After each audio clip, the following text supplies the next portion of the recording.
دي الصورة بقى المتعلقة بالمسجد من الداخل في أقل من 24 ساعة.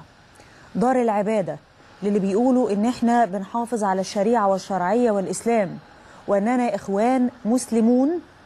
ده شكل مسجد دار العبادة في أقل من 24 ساعة. بمجرد ما دخلوا بالأسلحة، دخلوا وهم بيهددوا الآخرين، دخلوا عشان يطلقوا الرصاص على من هو خارج المسجد، دخلوا يحتموا في المسجد. حتى لو قلنا ان هم دخلوا يحتموا، مش دخلوا لان هم عايزين ينفذوا عمليات من خلال المسجد، او مش هنقول ان هم دخلوا عشان يعتصموا، لكن هنقول دخلوا حتى يحتموا.